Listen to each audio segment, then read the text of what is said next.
Since childhood, it has been taught that water is life, a force that sustains and nourishes all forms of life. Water can be found everywhere, as it's flowing in rivers, shimmering in lakes, or falling as rain. Sometimes it feels like water on earth is infinite, doesn't it? But is it the truth? The truth is harsher. Around 1 billion individuals on earth lack access to clean water, and an additional 2 billion people depend on contaminated water sources. People, particularly those marginalized, are facing a global crisis. A crisis where demand outstrips supply. Bangladesh, the land of rivers. Here, rivers are lifelines. The Ganges, Brahmaputra, and Meghna symbolize hope and sustenance. However, that hope is fading in the southwest. The rivers that once nourished millions now face serious threats. The southwest coastal region is caught in a cruel cycle. Here, monsoons drown the fields, but the dry seasons strips them bare. Ponds dry up, rivers retreat, and salt water seeps into the soil. In coastal areas like Khulna, Satkhira, and Bagirhat, fresh water seems a memory of the past. Whatever is left is salty and often contaminated. This is not just a scarcity of water, it is a scarcity of hope. আগে আমরা যে পানিগুলো ব্যবহার করতাম দুধিতে আনতে হতো, আবার এই পুকুরের পানি ফোটাই খেতে হতো, সেগুলো আমাদের পেটের রোগ মানে দিতে অসুবিধা হতো। আর এই পুকুরের পানি দিয়ে আমরা ভাত রান্না করলে ওই ভাতটা আলাই যেত। সকালবেলায় যখন বাচ্চারা স্কুলে যাইতো না খেয়ে চলে যাইতো। As if that weren't enough, a hidden danger lurked beneath the surface: arsenic contamination. With arsenic contamination, the groundwater, the already scarce freshwater resources, became a double-edged sword, essential for survival, yet a threat to health. In the southwest region of Bangladesh, the battle for safe water is relentless. In areas around Satkhira, Ashashuni, and Shamnagar, clean drinking water is a distant dream. Can you picture this? Women and young girls walking 2 to 3 kilometers, sometimes as far as 7 or 8, just to fetch a single jar of water.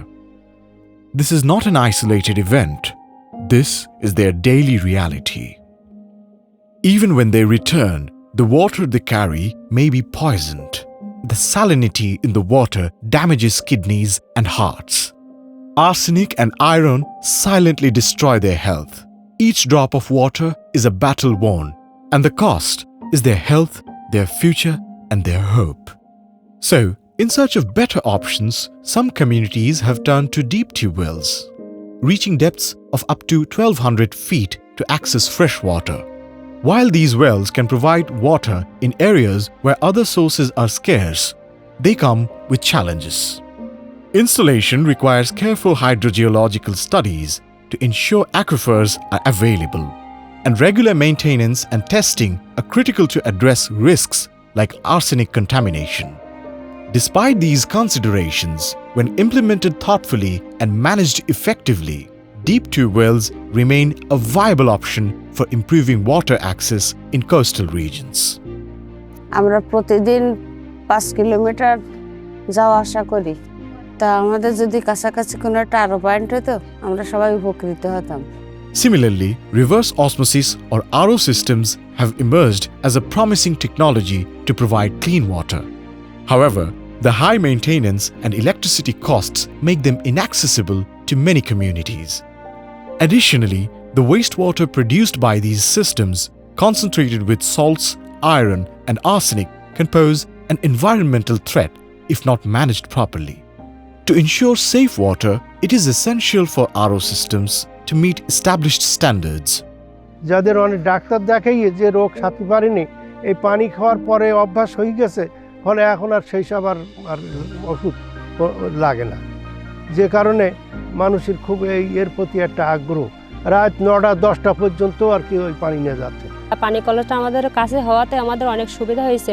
সেখান থেকে আমাদের পানির সময়ও লাগে না, আমাদের টাকা ব্যয়ও হয় না।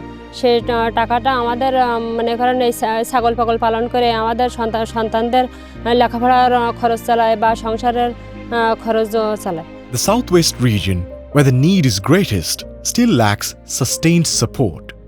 So, what has been done to address the issues these people are facing? For years, various policies have been implemented to address the water crisis, yet many of them fail to make a significant impact. Youth-led organizations have stepped forward to combat the situation.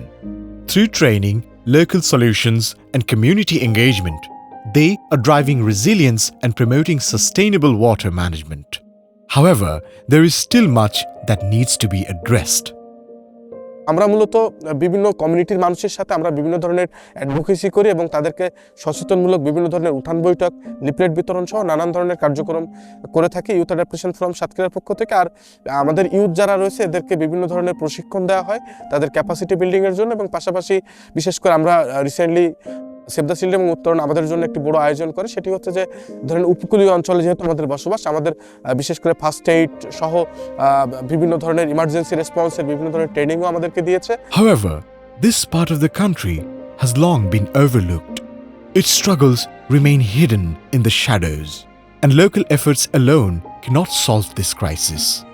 The Southwest needs more. It needs recognition, funding, and decisive action. The support of the government, NGOs, and international organizations is essential to ensure that one day the search for water will finally end in hope. It is time for the government to act on policies that have been drafted but not fully implemented. NGOs and INGOs should step in with their expertise and resources, bringing in advanced technologies like managed aquifer recharge and reverse osmosis. They should help fund vital water projects and work alongside government staff. These are not mere concepts, but rather practical, actionable solutions that can ensure fresh water for those who need it most. This is a call to action to every person, every organization, every government body. Together, we can ensure that the people of the Southwest no longer fight alone.